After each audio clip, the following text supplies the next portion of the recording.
अश्विनी ग्रोवर की। ये एक छोटी सी क्लिप थी जहाँ पे उसने बोला था कि उसने फर्स्ट डे बिग फोर में स्टेप इन किया एंड उसी टाइम उसको समझ में आ गया कि वो यहाँ काम नहीं कर सकता। Was keen to read about you. EY was 15 minutes. आपने 15 मिनट में कंपनी छोड़ी। So see, what happens is कि once you do a startup, it's very hard to go back to doing a job.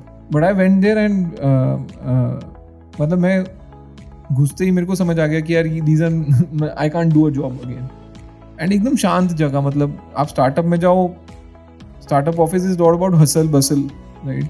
कुछ फट रहा है, कोई किसी पे चिल्ला रहा है, कोई किसी की फट गई वो रो दिया, ठीक है, मतलब कुछ ना कुछ चल रहा होता है, राइट?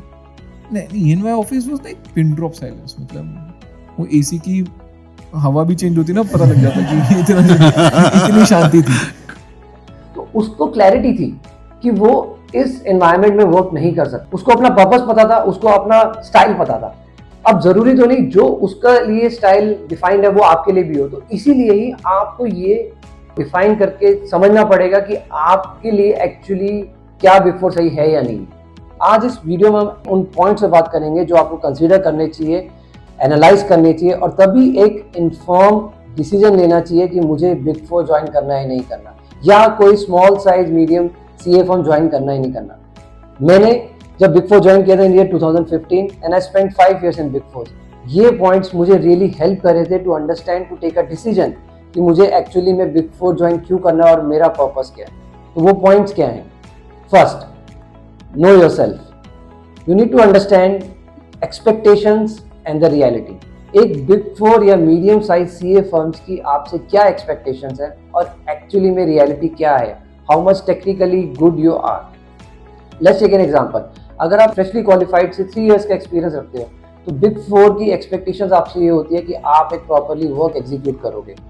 लेकिन आपका एक्सपीरियंस अगर 3 years to 5 years होता है तो वहाँ आपसे एक्सपेक्टेशन थोड़ी बढ़ जाती है, जहाँ पे ये कहा जाता है कि आप वर्क एग्जीक्यूट भी करोगे और टीम भी हैंडल करोगे।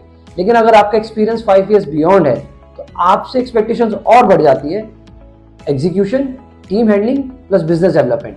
तो आपको ये समझना पड़ेगा कि अभी आप किस कैटेगरी में हो। अगर आप फ्रेशली क्वालिफाइड हो तो आपकी रियलिटी ये है कि आपसे वो एग्जीक्यूट कराएंगे वर्क, तो आपको एटलीस्ट टेक्निकली साउंड होना चाहिए। आपको पता होना चाहिए कि आप जिस काम के लिए अप्लाई कर रहे हो, जिस वर्क प्रोफाइल के लिए अप्लाई कर रहे हो, आपको at least you should be aware of that work profile.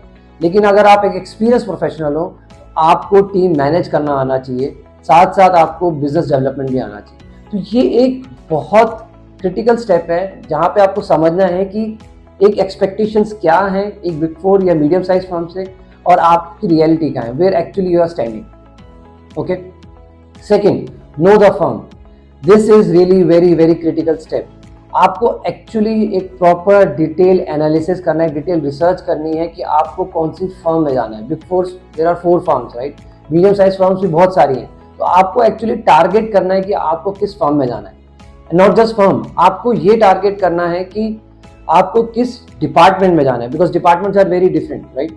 Direct tax, indirect tax, transfer pricing, statutory audit, internal audit, M&A, transaction advisory, risk advisory, तो ऐसी बहुत सारी डिपार्टमेंट्स भी हैं। तो अगेन आपको ये समझना पड़ेगा कि आपका इंटरेस्ट कहाँ है, ओके, एंड उसी डिपार्टमेंट के बारे में आप रिसर्च करो। Then going down further, teams, कौन सी टीम में आपको अप्लाई करना है या कौन सी टीम में ओपनिंग है, उस टीम के बारे में आपको समझना है। वो टीम्स का मतलब हो गया कि वहाँ पे मैनेजर कौन है, वहाँ पे डायरेक्टर कौन है, वहाँ पे पार्टनर कौन है। You need to understand about the team, because team से ही वर्क कल्चर बनता है। और वो किसी भी ऑर्गेनाइजेशन में, ऑर्गेनाइजेशन का अपना एक कल्चर जरूर होता है, बट एक टीम स्पेसिफिक कल्चर भी होता है। तो आपको ये समझना बहुत जरूरी है कि उस टीम का कल्चर क्या है, उस टीम में क्लाइंटल कैसा है एंड वर्क मेथोडोलॉजीज कैसी है, राइट? क्योंकि और ये इंफॉर्मेशन आपको गूगल पे नहीं मिलेगी, ये इन्फॉर्मेशन आपके नेटवर्क के थ्रू मिलेगी, आपके रेफरेंसेस के through.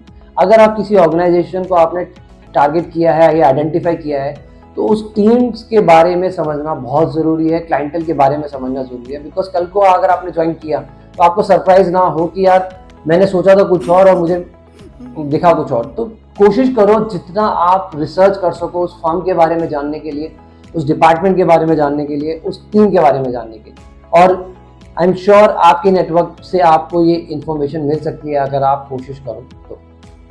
Third, know your purpose. अगर आपका पर्पस सिर्फ एक सैलरी इंक्रीमेंट लेना है तो boss I think big four में ये पर्पस आप आपका जल्दी ही खत्म हो जाएगा, सैलरी इंक्रीमेंट तो मिल जाएगा, बट जहां वर्क प्रोफाइल या वर्क कल्चर या वर्क एनवायरनमेंट या क्लाइंटल कैसी है वो अगर आपने नहीं रिसर्च करी या उस पर्पज से आप नहीं जा रहे हो, तो सिर्फ सैलरी इंक्रीमेंट से जा रहे हो, तो आप वहां पे सस्टेन नहीं कर पाओगे। आपको बहुत समझना जरूरी है कि आप एक्चुअली बिग फोर में जाने का पर्पस क्या है। I will give you my example. मेरा पर्पस बहुत सिंपल था कि मुझे अपनी नॉलेज बेस को इंक्रीज करना है, मुझे डिफरेंट पर्सपेक्टिव से काम सीखना है, मुझे और आगे बढ़ना है।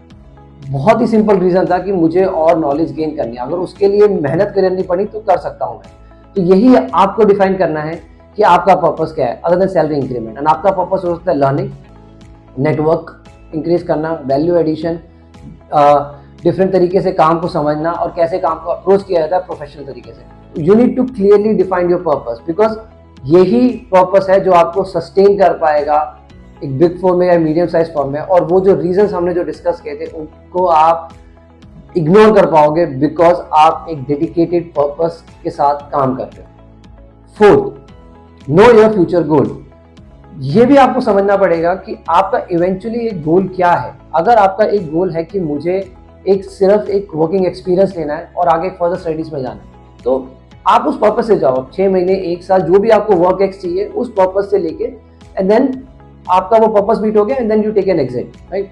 लेकिन आपका पर्पस ये कि यार मुझे प्रैक्टिस करनी है आगे जाके और मुझे बिग फोर का एक एक्सपीरियंस लेना है, तो आप उस पर्सपेक्टिव से जाओ कि आपको वहाँ पे मैनेजमेंट भी सीखनी पड़ेगी, डिफरेंट पर्सपेक्टिव से देखना पड़ेगा, बिकॉज प्रैक्टिस में तो बहुत सारे वर्क होते हैं, तो आपको उस हिसाब से नेटवर्किंग वहाँ पे करनी पड़ेगी। तो you need to understand your future goals. लेकिन आपका पर्पस है कि मुझे बिग फोर में ही रह के वहाँ का पार्टनर बनना है, तो ऑब्वियसली फिर आपको वहाँ पे हर लेवल पे हर तरीके से काम करना पड़ेगा, उसी हिसाब से नेटवर्किंग करनी पड़ेगी।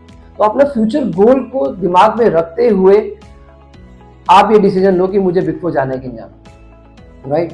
तो ये एक 4 पॉइंटर्स हैं जो आपको एक्चुअली हेल्प कर सकते हैं इन्फॉर्म डिसीजन लेने के लिए। And I hope in pointers पे आप काम करोगे and it will really give you a perspective कि यार बिग फोर जाना है कि नहीं जाना है, या बिग फोर में काम करना है नहीं करना है, या मुझे एक और अच्छी सीए फर्म में जाना है नहीं जाना है। तो एक इन्फॉर्म डिसीजन लेना, इन रीजंस के बेसिस पे डिसीजन मत लेना। जो हमने रीजन डिस्कस किए थे कि यार वर्किंग कल्चर बहुत टॉक्सिक है, वीकेंड्स वर्किंग है, इतना काम होता है, रातें भी लग जाती हैं। काम होगा, मेहनत तो करनी पड़ेगी, और ये सिर्फ बिग फोर में नहीं है। अगर एक सीए फर्म है, अच्छी सीए फर्म है, उसके पास भी काम है, तो यार दिन और रात तो लगाने पड़ेगी, हार्ड वर्क तो करना पड़ेगा। तो ये रीजन सिर्फ बिग फोर स्पेसिफिक नहीं है, वो कहीं भी हो सकते हैं, नॉट जस्ट इन फर्म्स। अगर आप इंडस्ट्री ज्वाइन करते हो तो वहां भी हो सकते हैं, but you need to be very clear कि आपको क्यों जाना है, आपका पर्पस क्या है, और आपको समझना पड़ेगा कि आपको कहाँ जाना है। So I hope I have given you a different perspective to take a decision, and let me know in comments कि क्या आपको ये perspective, ये pointers help कर रहे हैं या नहीं कर रहे to take a decision. This is Rahul Jain signing off.